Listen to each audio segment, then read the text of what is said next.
Amém, irmão? Estamos de novo, agora só os homens, só os machos. Agora o pastor Christian vai estar trazendo uma palavra sobre cura. Quero chamar o pastor Christian aqui para orando pela vida dele. Chega sua mão para cá, vamos agradecer e abençoar a vida dele. Senhor, meu Deus, meu Pai, eis aqui a vida do teu filho, Pai, que se dispôs a estar aqui falando do teu amor, Senhor, trazendo a tua palavra, os corações de cada um aqui, Senhor. Venha usar a vida dele, que ele venha ser um instrumento em tuas mãos aqui nesse lugar, Senhor, para transformar vidas, para transformar dores em curas, Senhor. Venha curar o coração de cada um aqui através da palavra do pastor Cristo. É o que te pedimos em nome de Jesus. Amém. Amém, Senhor.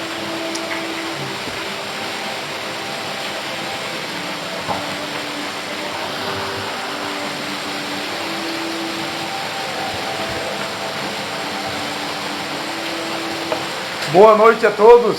Boa noite. Tudo bem com vocês aí? Como é que está o encontro? Está tremendo? Não sei se ensinaram para vocês, né? Se alguém perguntar como que está o encontro, vocês respondem, está tremendo. Amém? Amados, é uma alegria, né? Poder estar aqui com vocês, né? Tenho certeza que esse final de semana vai marcar a história de vocês, a vida de vocês, né? Não existe nada, absolutamente nada que se compara, né, a estar na presença de Deus, a ter um encontro com Deus, né? O salmista disse, né, um dia nos teus átrios vale mais do que 1000 em qualquer outro lugar. Então, um dia na presença de Deus, um dia tendo um encontro com Deus, vale mais do que 1000 dias em qualquer outro lugar. Agora imagina 3 dias, né? Um final de semana inteiro, né? Então, amados, aproveite cada minuto, aproveite cada segundo, esteja atento, né? A tudo que Deus está falando.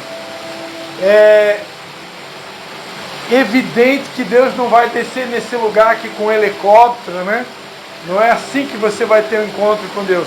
Deus é espírito, né? E importa que os verdadeiros adoradores o adorem em espírito e em verdade. Deus é como um vento, esse vento que está batendo aqui, né, nessas roupas que estão aqui, nessas toalhas, né? Você não pode ver, mas você pode sentir, né? Você pode quase que apalpar, né? Quando a presença de Deus está forte no ambiente, né, é perceptível. Você sente que Ele está naquele lugar. Eu tenho certeza que você já deve ter percebido isso. Você já deve ter sido tocado por Deus a essas alturas do campeonato, né? Já estamos aí aproximadamente 50% do encontro, né? Sábado à noite, mas tem muito mais para acontecer. O melhor de Deus ainda está por vir, né? Então, aproveite cada momento, amém? Não se distraia, realmente procure ter um encontro com Deus, né? Eu já presenciei, tenho certeza que não é o caso de vocês, só estou vendo jovens aqui, né? Mas eu já presenciei encontros onde pessoas estavam indo só para assistir, estavam indo ali para espionar o que vai acontecer naquele lugar, né? Então, quando uma pessoa vai até um culto, vai até a igreja, vai até uma célula, né, um pequeno grupo, ou até mesmo um lugar como esse, com a motivação errada, ela está indo lá para espionar, ela está indo lá só para observar, ela não está indo com o foco correto, ela acaba perdendo, né? Acaba perdendo. E eu tenho certeza que não é o caso de vocês, né? Tenho certeza que vocês vieram nesse lugar para realmente ter um encontro com Deus. E se essa é a motivação de vocês, o Deus que não mente, que não pode mentir, Ele deixou uma promessa na palavra dele, né? Ele declarou o seguinte, olha, vocês vão me encontrar quando vocês me buscarem com todo o vosso coração. Então, se vocês realmente vieram a esse lugar para encontrar Deus e têm se esforçado por isso, têm estado atentos, têm estado sensíveis ao que Ele está fazendo nesse lugar, pode ter certeza, vocês já a essas alturas do campeonato já foram tocados por Ele, mas o melhor ainda está por vir. Amém? Amém. Nosso Deus, Ele tem a característica de deixar o melhor para o final, né? Tem uma passagem na Bíblia muito bacana que quando Jesus ele foi convidado para participar de um casamento, né? E ele naquele casamento havia acabado um vinho. E Jesus então, ele é convidado a fazer um milagre, né? Um milagre da transformação da água em vinho. E Jesus ele opera esse milagre e depois as pessoas ficam admiradas. Por quê? Porque geralmente numa festa judaica, depois que as pessoas já estavam embriagadas, servia o vinho pior, o vinho ruim, no final da festa. E com Jesus foi ao contrário, né? O melhor vinho foi servido no final da festa. Porque essa é a característica de Jesus, né? De deixar o melhor para o final, né? Então, nós estamos na metade do encontro com Deus. Eu quero ser usado por Deus aqui para preparar vocês, né, para o melhor, amém? Que vai ser amanhã, né? Mas nessa noite, amados, eu fui encarregado de conversar com vocês um pouquinho sobre cura. Então a minha missão aqui hoje é deixar que Deus possa me usar como instrumento para trazer cura para a alma de vocês, né? Cura por intermédio da cruz. Nós aprendemos, amados, na palavra de Deus em 1 Tessalonicenses capítulo 5, que nós somos um espírito que possui um corpo e tem uma alma. Quantos já sabiam disso? Que você é um espírito, ok? Você é um espírito, nós somos um espírito que possuímos uma alma. O que é a alma? A alma é a nossa psique, né, que é responsável pelos nossos pensamentos, os nossos sentimentos, as nossas emoções, ok? E essa alma, ela pode ser, e normalmente ela é ferida, ela é traumatizada, ela é machucada com as circunstâncias da vida, com a tua história de vida. Então, de acordo com aquilo que você viveu até aqui, né, na sua infância, até mesmo dentro do ventre da sua mãe, quando você estava sendo gerado, ali mesmo, quando o teu corpo, o teu ser começou a ser formado no interior da sua mãe, ali mesmo você já começou a receber informações. Eu vou dar um exemplo. Tem mães que foram rejeitadas quando estavam gerando uma criança. Por exemplo, uma mãe que engravidou e o marido abandona ela, o marido repudia ela, rejeita e acaba se afastando daquela mulher. Então ela tende a gerar uma criança num processo de rejeição, num processo de repúdio. E ao menos que essa mãe receba uma cura da parte de Deus durante a gestação, ela tende a transmitir todo aquele sentimento de rejeição, aquele sentimento de repúdio para o ventre. E aquela criança que está sendo formada ali no interior da sua mãe, ela pode já nascer com sentimento de rejeição. Então por isso que muitas vezes tem crianças que já na fase tenra da idade são mais introvertidas, são mais fechadas, né? São mais avessas a relacionamento. Então tudo tem um porquê. Cada um de nós, eu costumo dizer, cada um de nós é o que é por causa da nossa história. Todos nós temos uma história, ok? Cada um de nós tem uma história.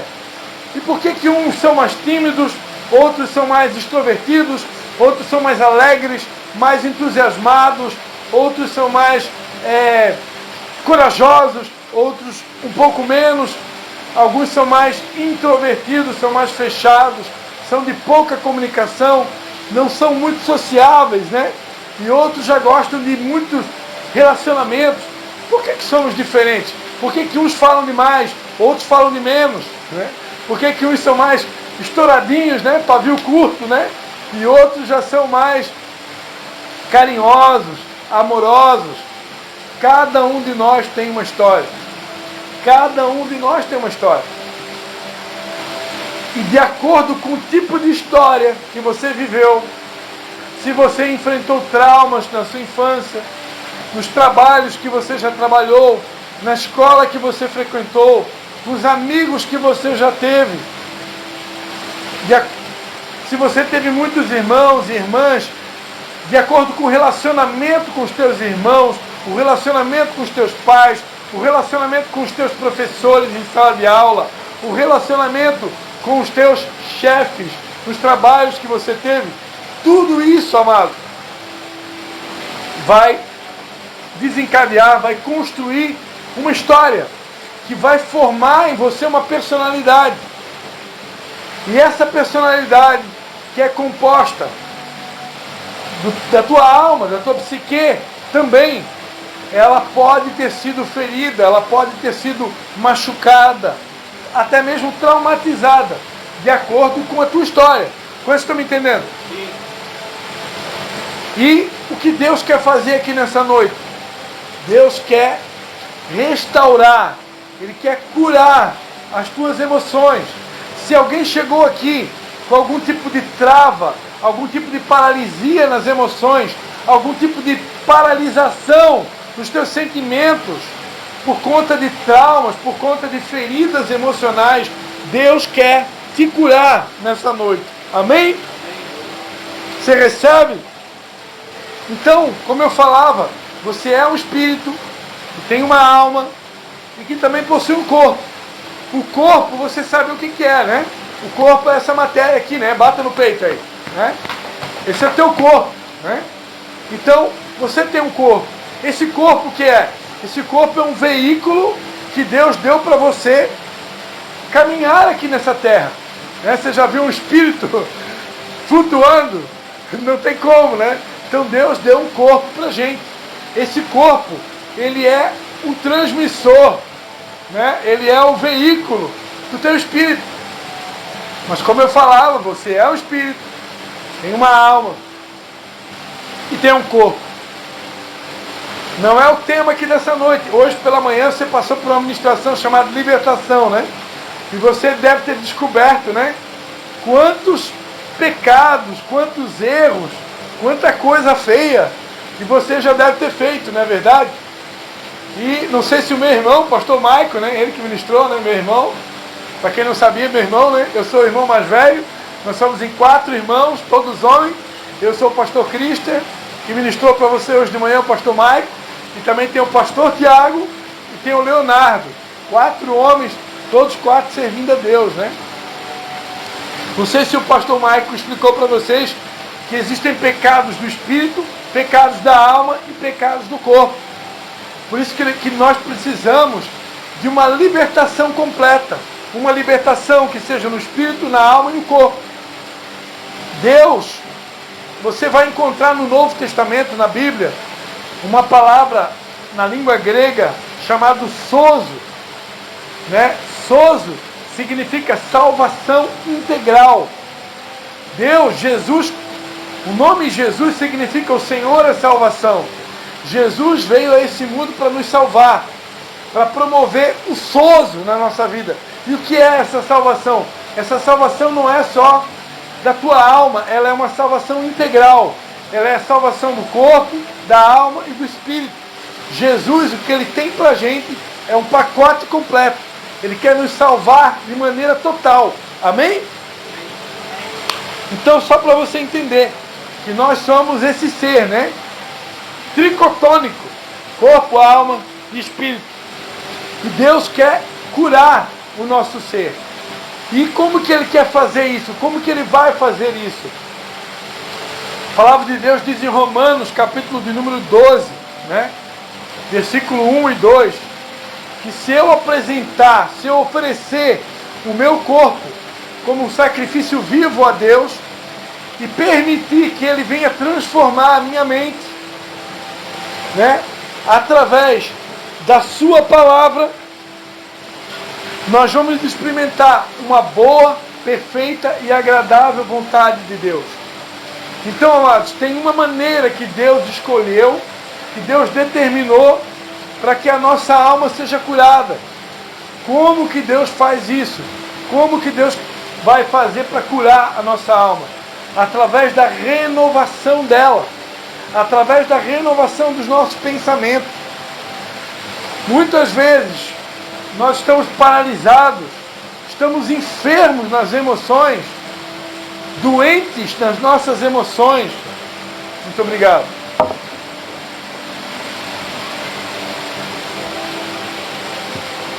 Estamos doentes nas nossas emoções, estamos enfermos nas nossas emoções, porque a nossa mente está carecendo de uma renovação.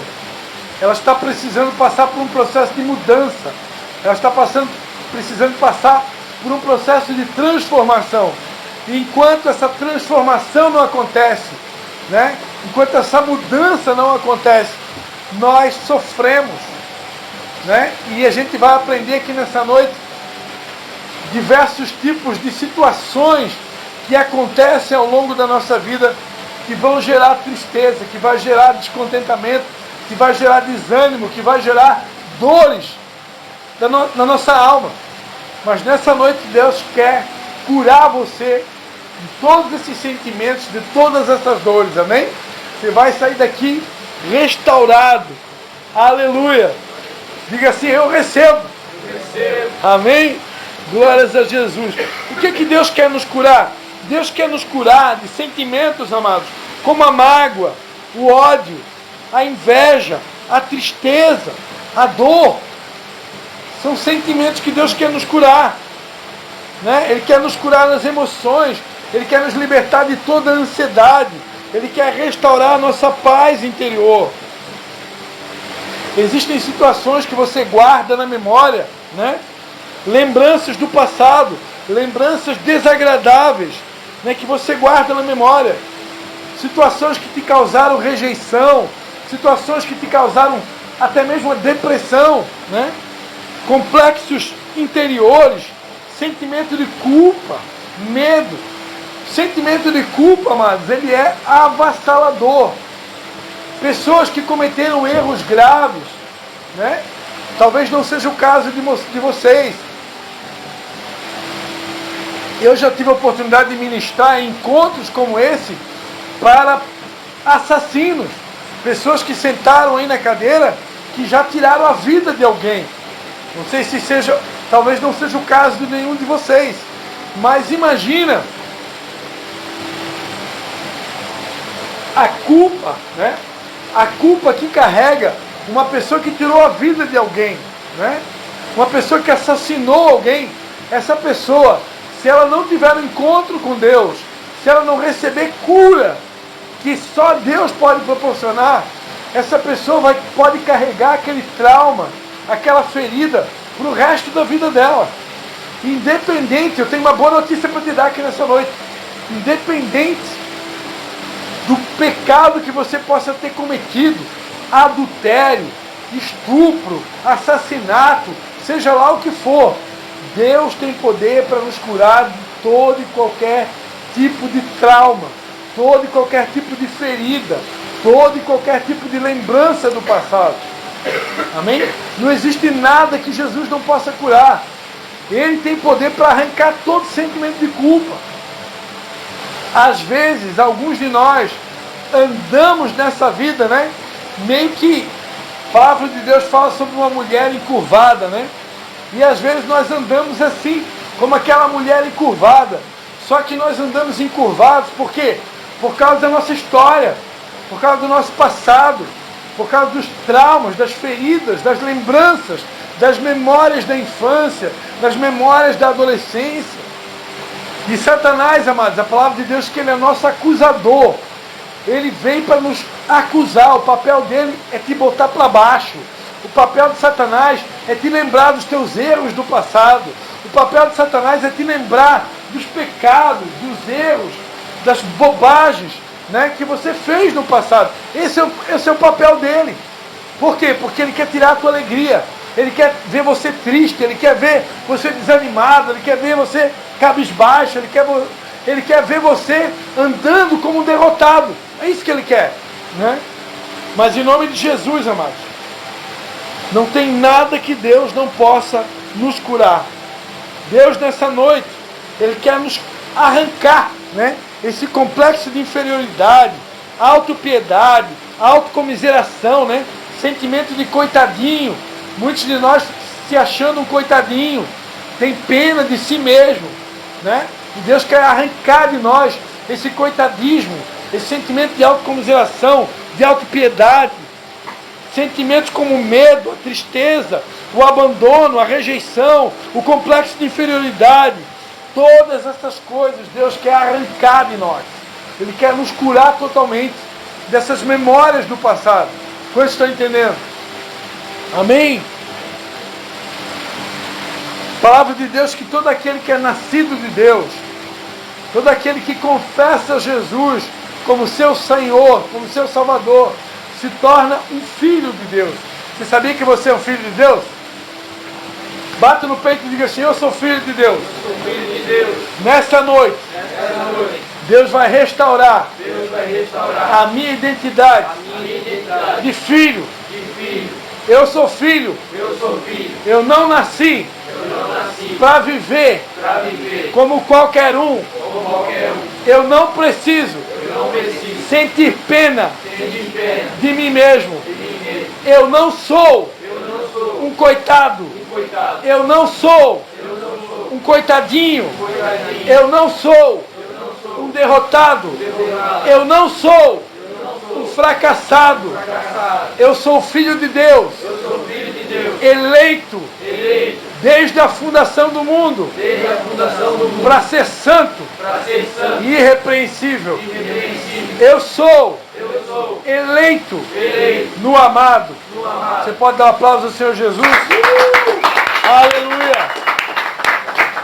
Pode aplaudir mais forte.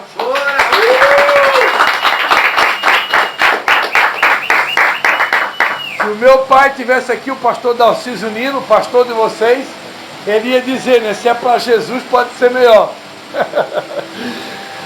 Aleluia! Então, amados, Deus quer operar uma transformação completa nas nossas vidas. Ele quer nos santificar no corpo, na alma e no espírito. Como eu falava, nessa noite aqui, o propósito principal é a restauração da tua alma, é a renovação da tua alma. A palavra de Deus diz que ensina que Deus quer dar para nós a mente de Cristo. Deus quer dar para você a mente de Cristo.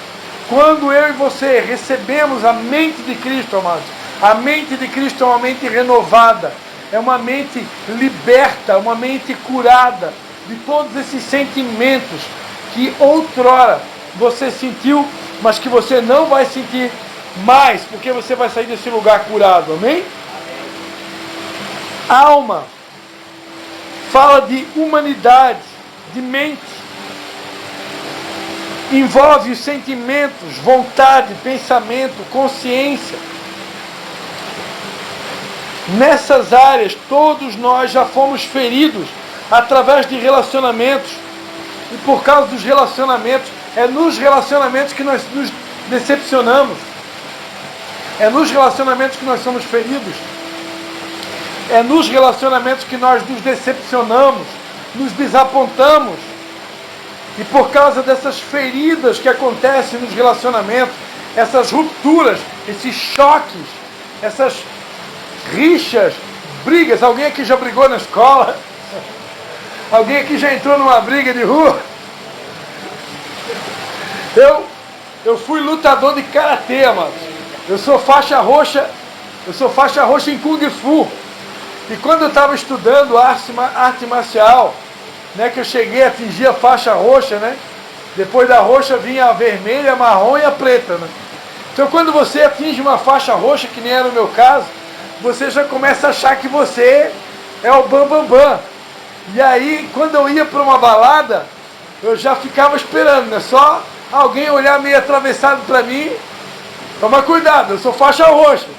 Então eu estava esperando alguém só tomar alguma iniciativa para mim poder ir para cima, né? Graças a Deus nunca aconteceu. Eu tinha um discípulo que ele era lutador de Muay Thai. E o Muay Thai é mais agressivo ainda do que o Kung Fu. Capoeira é uma dança. É uma dança? É? E tu tem informação da origem da capoeira ou não? Ela se originou pelos escravos. não podiam lutar contra coisa. Daí eles disfarçaram de uma forma de dança para conseguir fugir da escravidão. Ah, é? Eu não conheço muito bem a origem e a história, então eu não posso falar, né? É isso, foi o que o professor explicou. O Pato Capoeira, então foi isso que ele explicou. A palavra de Deus diz assim, ó, tudo é puro para os que são puros. Tudo aquilo que a gente faz com pureza de coração, na inocência, né? Deus não leva em conta. Agora, a partir do momento que eu tenho acesso a uma informação e eu sei que algo que eu estou fazendo é danoso, é prejudicial, é perigoso, aí o ideal é que eu deva fugir daquilo. Mas enquanto eu não tenho essa informação, né, Deus não leva em conta. Então, se alguém aqui gosta de algum tipo de arte, né, que eu acabei de citar aqui, eu recomendo que pesquise, né, pesquise mais a fundo para saber a origem daquilo, né, se tem alguma origem que seja contrário à palavra de Deus ou à vontade de Deus. Amém? Eu gosto de futebol. Gosta de futebol? Eu gosto de bike, né? O meu negócio é... Eu gosto de andar de bike, né, Marcelo? Marcelo foi andar comigo, acho que 2 vezinhas a gente foi. Mas, amados, para não perder o foco, né? Então, se alguns de nós aqui nos envolvemos em brigas, discussões, facções, até mesmo dentro da família, isso pode ter, em algum momento, causado feridas, né, na nossa alma, ao ponto até mesmo de adoecer. Tem pessoas que tiveram traumas na família tão profundos que às vezes levam anos para que essa ferida seja totalmente curada. Se a pessoa não tiver um encontro com Jesus, ela não pode, ela com certeza não vai ter esse nível de cura que nós precisamos, amém? Mas Deus te trouxe aqui justamente porque Ele quer restaurar a sua alma. Ele quer renovar a sua mente. Como é que eu faço para saber se eu tenho feridas na minha alma? Primeiro, eu preciso me expor à pregação do Evangelho. Eu preciso me expor à pregação da Palavra de Deus. Eu preciso me expor a um ambiente onde a Palavra de Deus, o Evangelho, está sendo aplicado, está sendo transmitido, está sendo ministrado. E você já está nesse ambiente, amém? Você já veio a um encontro com Deus. Você já veio a um local onde está sendo ministrado o Evangelho. E por causa disso, você está no lugar certo. O que mais que eu preciso fazer agora para receber a renovação da minha mente? Eu preciso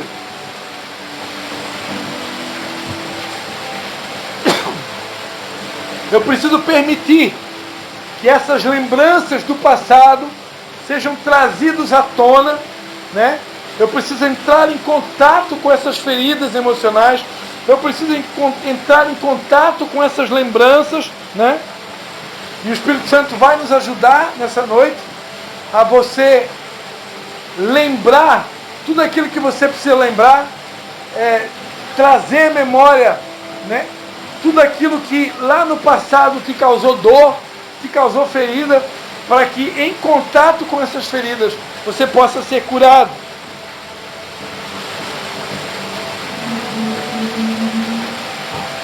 Um exemplo, né? Tem pessoas, por exemplo, que foram abusadas fisicamente na infância. Isso acontece muito com as mulheres, né? Mulheres que foram vítimas de estupro. Tem mulheres que foram abusadas sexualmente pelo próprio pai, né? Mas isso pode acontecer com homem também, né? Então, tem homens, por exemplo, que foram muito machucados por um irmão mais velho. Às vezes tem um irmão mais velho que bateu demais em você. Eu sou o irmão mais velho lá em casa, né? Então, se aprontasse comigo, né, não tinha para ninguém, né? Graças a Deus que o meu irmão, principalmente o pastor Mike, já passou pelo encontro, né? Porque senão, eu com certeza teria algumas pendências. Oi? Ainda bem que ele já passou pelo encontro, senão dava mais uma costa nele. Graças a Deus, né? Uma situação que acontece muito na família, né?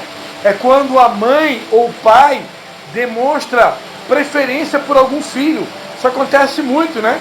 Tem mãe, tem pai, que por falta de sabedoria, demonstra mais amor por um determinado filho, por uma determinada filha, e isso vai causando, né, um sentimento de rejeição, de desprezo na outra criança, no irmão, na irmã, né? Então isso são situações que vão gerando traumas, né?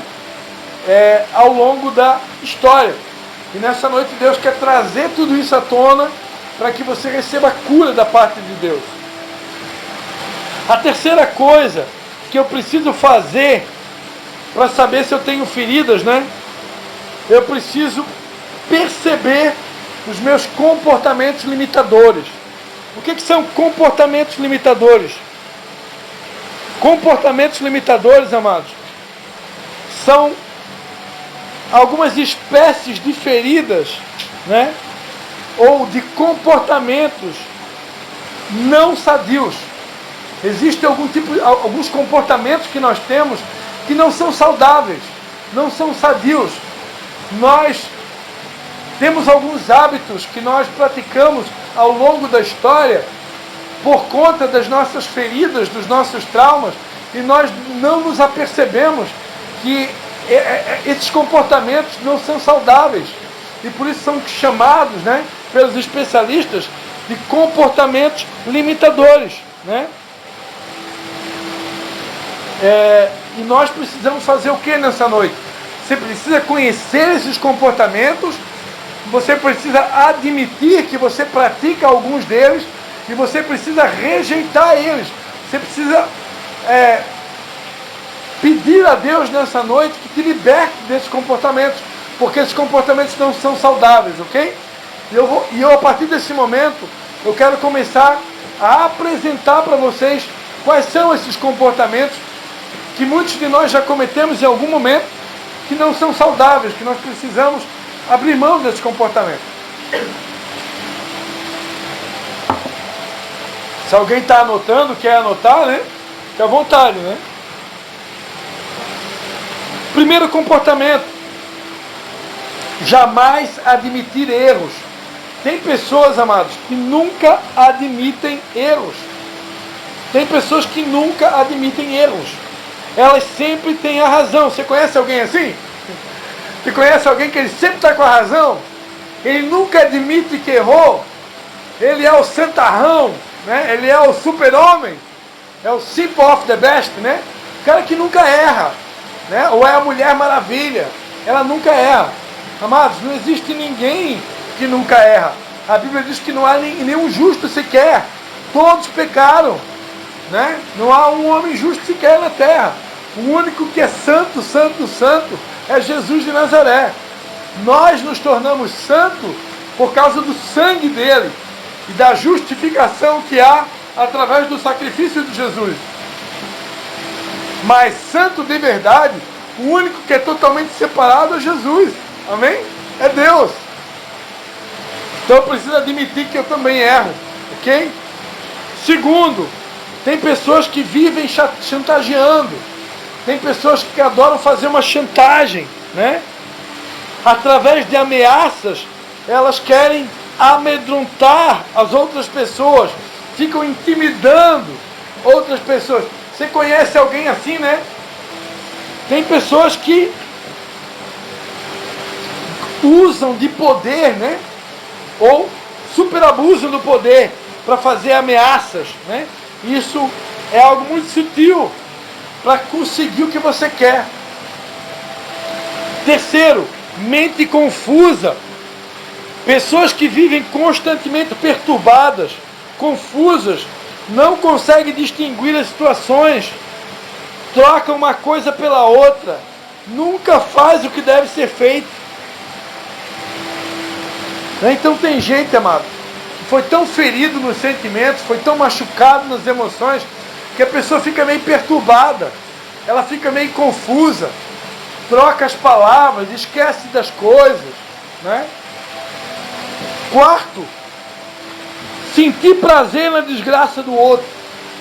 Alguém conhece alguém assim? Que fica feliz com a desgraça do outro, né? Tem gente que sente prazer na tristeza do outro. Tem gente que sente prazer no infortúnio do outro. Amados, isso é um comportamento limitador. Isso não é nada saudável. Como que eu vou ficar alegre quando alguém está triste? A palavra de Deus diz: chorai com os que choram, e se alegre com os que se alegram. Né? Eu não posso jamais sentir prazer na tristeza de alguém. Tem gente que chega a dizer: ah, viu o que aconteceu com fulano? Viu o que aconteceu com ele? Ah, bem, ele merecia mesmo. Se ferrou. Bem feito, ó, plantou, agora colheu. Então tem gente que fica feliz, né, com a desgraça do outro. Número 6. Número 5. Desqualificar o sucesso do outro. Tem pessoas que ficam desqualificando o sucesso do outro. Não vibra com a alegria do outro. Não parabeniza, né, o sucesso do irmão. Ah, se eu fosse eu, faria melhor. Se eu estivesse no lugar dele, eu faria muito melhor. Nunca celebra a conquista do outro. Nunca celebra a vitória do outro. Não consegue ficar feliz com a bênção que o outro alcançou. E o pior de tudo, fica desqualificando. Número 6. Não ter sonhos e aspirações. Tem pessoas que não têm sonho. Não aspira nada, não sonha com nada. Vivem acomodadas. Entra numa espécie de conformismo. Amado, Jesus prometeu nos dar vida e vida com abundância. Jesus veio a esse mundo para nos dar vida com abundância. É algo muito grande. O que Ele tem para nós é algo completo, é algo perfeito, é algo maravilhoso. Eu não posso me contentar com pouco. Eu não posso me contentar, sabe, com pouquinha coisa. O meu Deus é um Deus grandão, amém? Vocês viram a minha esposa pregando para vocês agora há pouco ali sobre sonhos, né? Ela falou que Deus mima ela, né? E Deus quer mimar todos nós, amém? Ele quer mimar todos nós. Diga assim: eu sou o filho mimado do papai. Eu sou o filho mimado do papai. Amém? Bate no, eu sou o filho mimado do papai. Eu sou o filho mimado do papai. Eu sou o filho mimado do papai. Eu sou o filho mimado. Aleluia! Deus quer nos mimar, amado. Então eu preciso sonhar. E eu preciso sonhar grande, né? Alguém já falou em outra época, né? Sonhar grande e sonhar pequeno dá o mesmo trabalho. Então, sonha grande, né? Se você mirar na nuvem e você errar, você vai acertar as estrelas. Aleluia! Tem pessoas, amados, que vivem desconfiando de tudo e de todos. Tem pessoas que são melindradas. Elas estão sempre desconfiando. Ela desconfia de tudo e de todos. Se a pessoa não cumprimenta ela, tá de mal comigo, ó. Não foi com a minha cara. Se a pessoa passar por ela e não deu um bom dia, uma boa tarde, uma boa noite, né? E deu B.O. Deu B.O. Tá com problema aí, ó.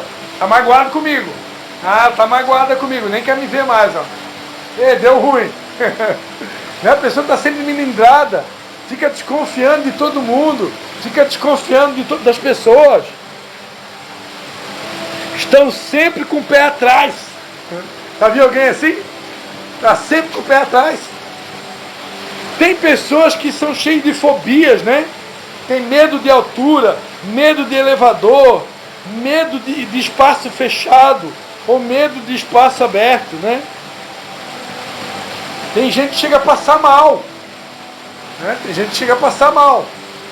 Se ficar preso no elevador, a pessoa passa ruim.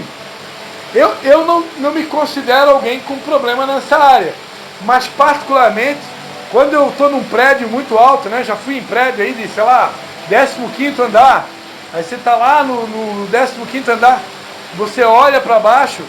Eu fico olhando por um tempo, mas eu não gosto de ficar olhando muito tempo. Não sei se alguém tem esse sentimento, né? Aquilo ali não faz bem para mim, né? Não me considero alguém que tem algum trauma, mas eu fico lá olhando, olho um tempo, mas não gosto de ficar olhando muito tempo. É uma coisa minha, né? Mas tem gente que tem pavor, né? Não consegue nem olhar para baixo, né? Imagina se você um dia for visitar a Torre Eiffel lá em Paris, né?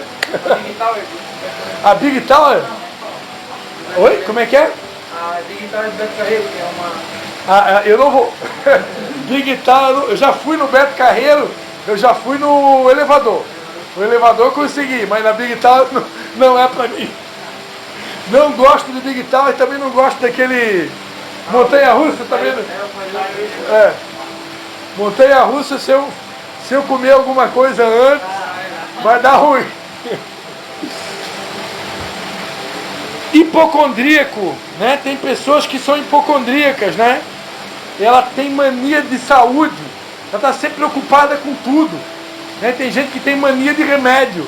Ela tem um remédio para doença A, remédio para doença B, remédio para doença C.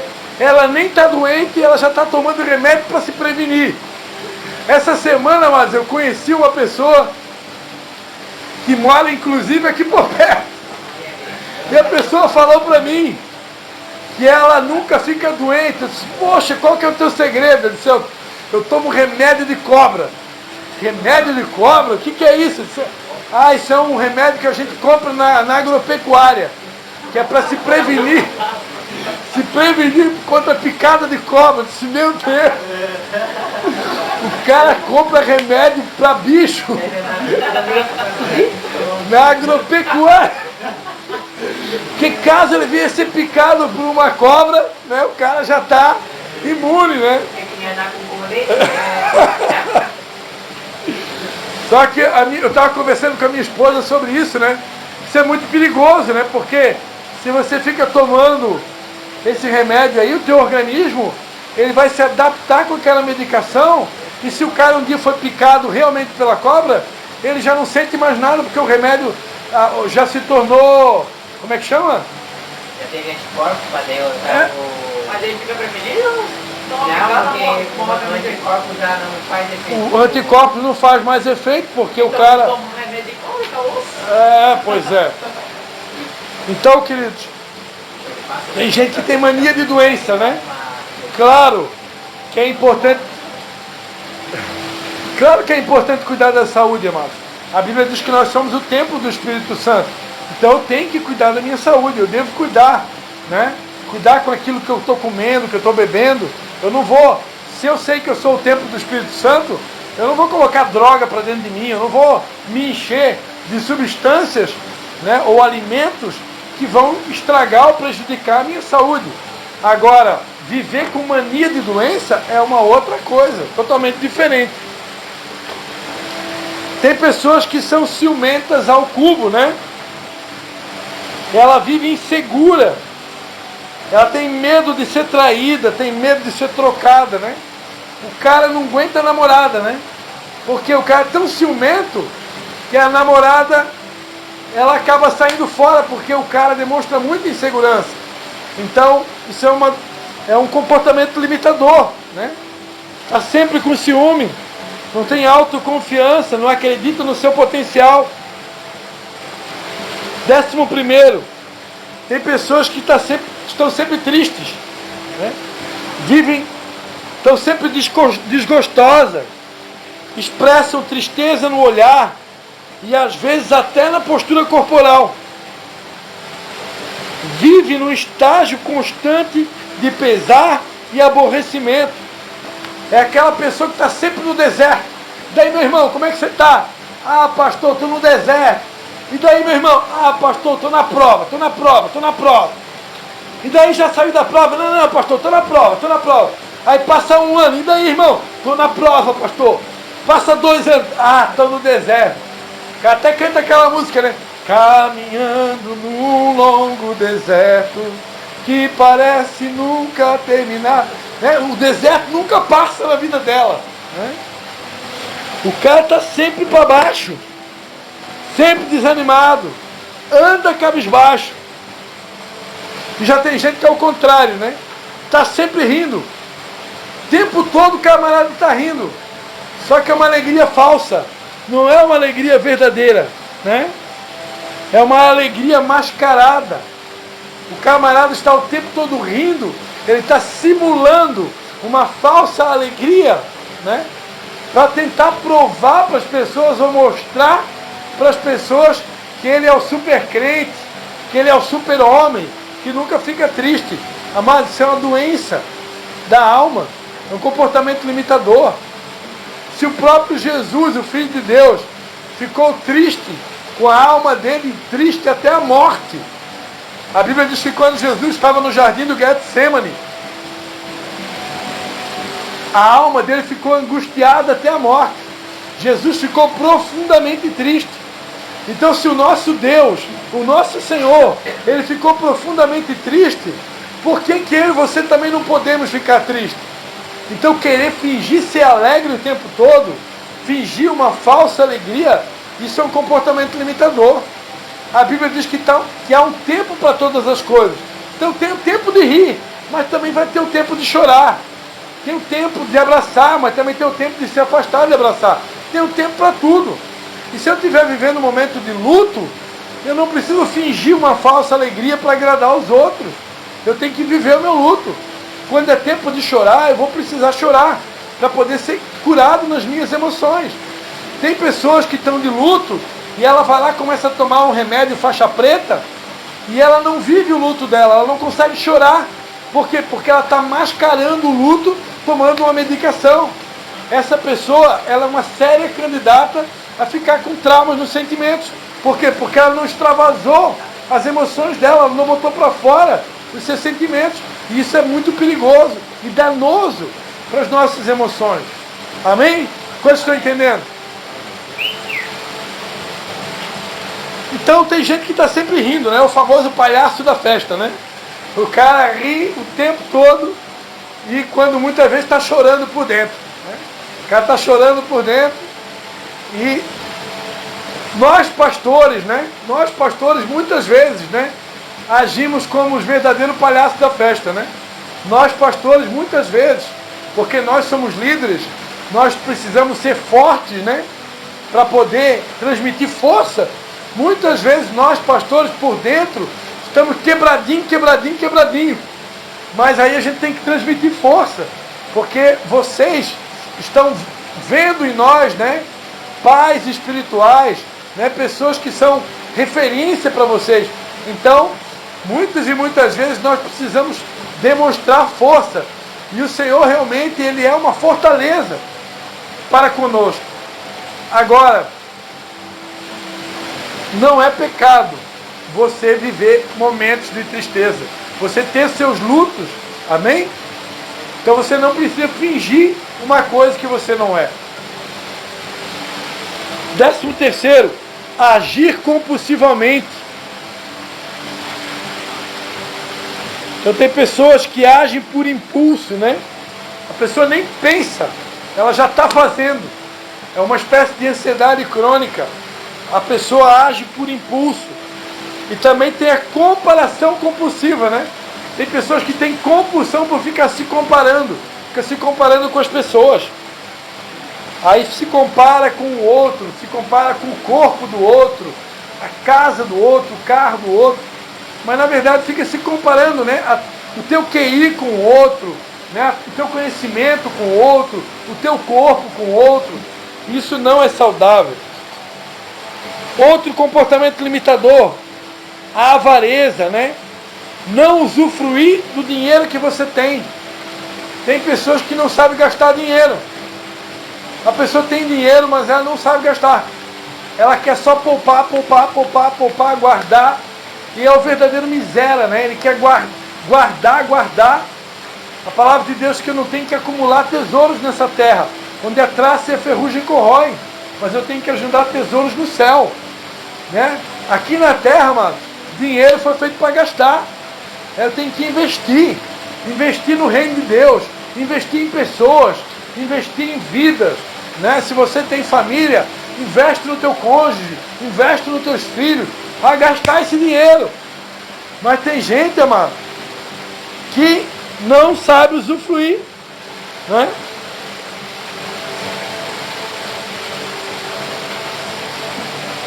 E tem aquele também que gasta o que não tem. É um outro comportamento limitador. A pessoa gasta o que não tem. Ela mal recebeu o salário.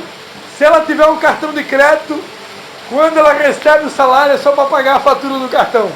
É porque já está com o salário todo comprometido. Ela já gastou todo o salário dela no cartão de crédito. E quando recebe o salário, não dá nem tempo. É só para pagar a fatura do cartão. Isso quando ela não entra no mínimo, né? No mínimo do cartão. Aí ferrou geral. Então, isso é um comportamento limitador. Eu não posso gastar o que eu não tenho. Outro comportamento limitador. Dificuldade para dizer não. Tem pessoas que já foram tão rejeitadas, ou já se sentiram tantas vezes rejeitadas, que elas têm dificuldade de dizer não. Aí ela diz sim para todo mundo. A resposta é sim, sim, sim. E muitas vezes quando ela deveria dizer não, ela diz sim. Ela está tão traumatizada, ela não quer se ferir com ninguém, porque já foi tão machucada, que ela diz sim para tudo. E eu preciso aprender a dizer não também. Ok?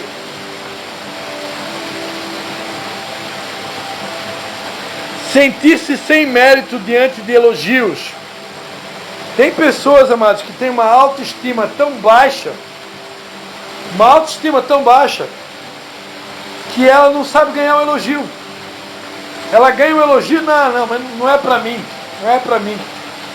Ela recebe um elogio, ela começa a se diminuir, começa a se encolher. Ela não aceita o elogio, ela não sabe receber o elogio, né? Isso também é um comportamento limitador. Eu preciso também aprender a receber elogio. Eu não posso deixar o elogio entrar no meu coração. Eu não posso achar que eu sou o cara.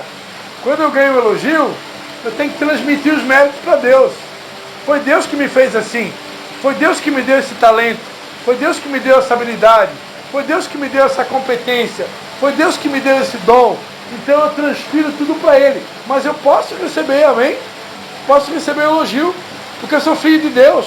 Eu fui criado à imagem e semelhança dEle. E como eu sou imagem e semelhança dEle, assim como ele é o cara, eu também vou ter atitudes nobres semelhantes às atitudes de Deus, porque eu fui criado à imagem e semelhança dEle. Então, mais cedo ou mais tarde, eu quero profetizar que você vai receber muitos elogios, amém? Amém? Você vai receber muitos elogios. E o que você vai fazer? Você vai devolver a glória para Deus. Mas você vai receber o elogio.